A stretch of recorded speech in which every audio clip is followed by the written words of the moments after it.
episode 98 of What's Up Flobo. It's your boy Flobito. Just want to say how you guys doing out there. We're having the time of our lives. I know I am.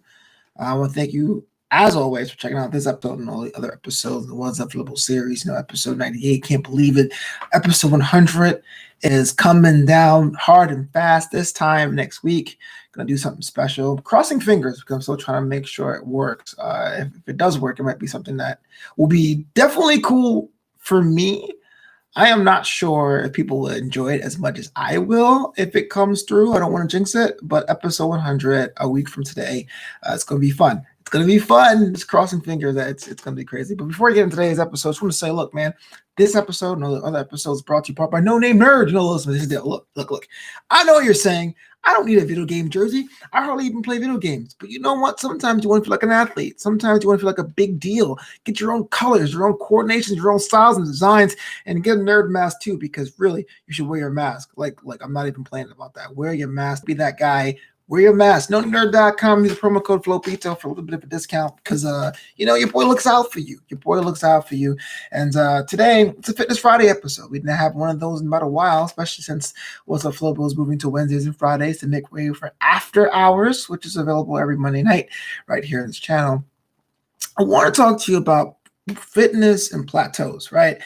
My journey, and this is a word I don't like to use a lot, journey. I think the word journey is overused, but my journey was weight loss, right? I started a lot heavier than I was, and then I eventually lost some weight, but there's some people that want gains. They want to gain muscle, or they want to get more lean and cut. I think a lot of us have that same kind of deal of like you try hard, you see some results, you finally starting to see it's going on a cool clip, and then bam, something happens, and you're not getting any change, or the change isn't happening as fast as you'd like, and it's not fun. It's not great. A lot of times you're kind of like, what's the use? I'm buying a chocolate cake. Nothing wrong with chocolate cake. I love chocolate cake. I had one just this time last week, which is why my fitness goals are always shifting, always evolving, always changing, because I do love a sweet snack every once in a while. And by every once in a while, I mean absolutely daily, But the thing is, it's like about fitness plateaus, it's very easy to get discouraged, and it's very easy to say that and say, look, I did everything right. What more do you want? And as someone who's on both sides of the obesity thing, even technically I am still technically obese for a guy my size, it's very easy to look at someone who is heavy set in this aspect and said, I've tried everything and nothing works for me. And it's very easy for people who haven't been in that situation to scoff. I'm like, sure you have. Just eat less, fool. It sucks because it's very damaging psychologically to try something, see some results or no result at all, and then have a situation in time where you're just like, oh, nothing's changing. You see, your body. Actually, before we begin, I want to say your boy Flobito is your homeboy, he's your friend, your confidant, your buddy, your pal, but I am not a medical professional. I am not a nutrition professional. Do not take what I'm about to say as advice. And if you're starting a new fitness program or weight loss program or eating program, make sure you talk to your personal doctor. They know you better than you may know you in some aspect. Don't be like this guy on YouTube said. Don't get me in trouble. Don't get in trouble. The thing is, look, man, your body is dynamic. Right, your body is well. They call it. If you look this up, it's an old term for it now, almost archaic. They say it's the soft machine because even though it's flesh and bone and tendons and cartilage, we have so many complex processes in there. It's almost unfathomable. This is why if you want to take the religious side of things, we'll say we were designed by intelligent life form, or you want to say, look, we're just that kind of being. No matter how you look at the world, as far as that's concerned, human beings are complex. When you start a diet plan, you will see instant results, but your body will say, oh, this is the new normal, and will adjust accordingly a lot faster than you give it credit for. This is why back in the late 90s, when the Atkins diet, which was really the first mainstream carb restricted diet I can think of, maybe ones before that. I mean, keto was before Atkins, but I think Atkins really was promoted first as like, do this to lose weight. They'll tell you have to cheat. They'll tell you in the plans that you should have a carb day to make sure your body knows what carbs are, and so you don't go completely into using the fat for energy all the time. I intermittent fast now, but remember when I first started, started eating right. I had balanced meals, but I came from an overeating standpoint. My overeating was not emotional based; it was just portion control. When you grow up working class, you're taught to clear your plate. Your parents or your mom and dad worked really hard to provide for you, clear your plate. But as you get older, the plates get bigger and bigger and bigger. And then I went to college, where essentially it was full meal plan, 3 buffets a day, and it was a wrap, as the kids say. So my thing was always portion control. So when I first started eating right, I was eating healthy, but I was still running at like 3,500 calories a day, which is a lot for most people. In fact, I think for the majority of people, say for athletes, but I was putting in like 5,000 calories a day. So you can imagine that. Imagine that I was running on 5,000 calories a day.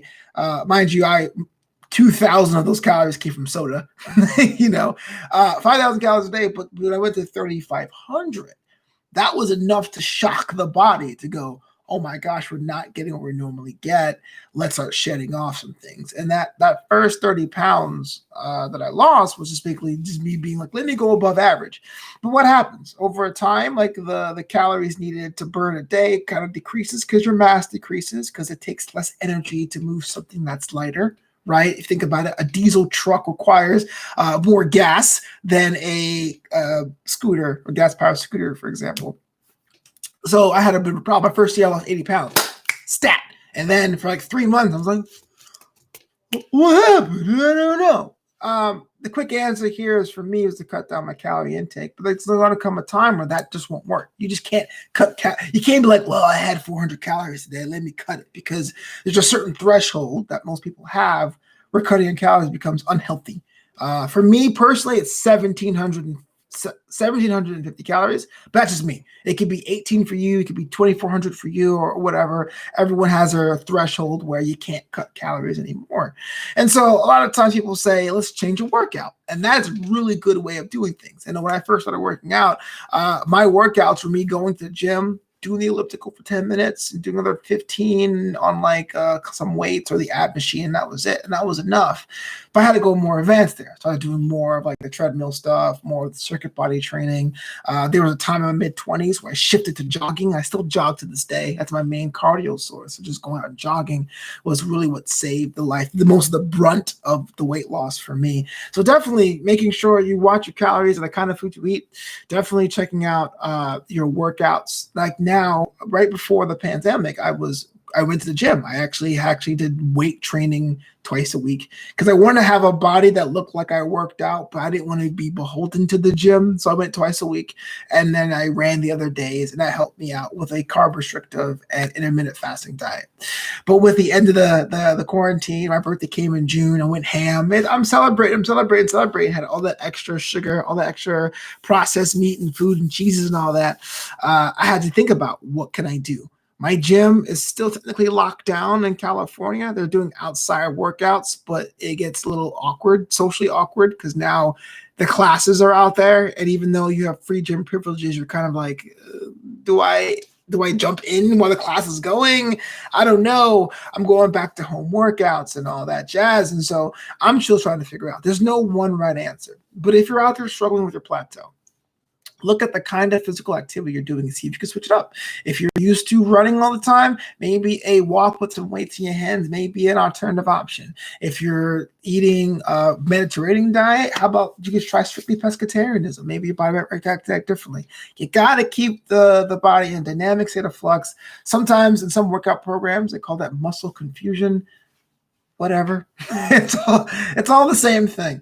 And definitely look for resources online. They can definitely help you out. And talk to your doctor or nutritionist. They can give you a personal plan for you. But plateaus are normal. Don't be discouraged. And if you want to work on your weight loss or fitness or muscle building journey, you can still do it, bruh. As always, it's your boy Flopito, episode 98 of Wassup Flobo. Follow me on social media at Flobo Boyce on Twitter and on Instagram now at Flobo Boyce on Instagram. So follow me there at Flopito on Instagram too. Flopito.com is a website. And there's 2 ways to support a creative the homie during this time. You can buy a t-shirt or face mask or mug at Flopito, that's Federalist.com. And if you want to do the Patreon, Patreon.com/Flobo Boyce. Bonus content, exclusive interviews, exclusive videos, all are happening there. Until next time, peace out. And episode 100 is a week away. Can't wait for that. Crossing fingers it comes through. It's going to be a treat. especially for me. I'm not sure if you're going to appreciate this treat, but it's going to be great. So, yeah, do your thing, man. Or ladies. No judgments.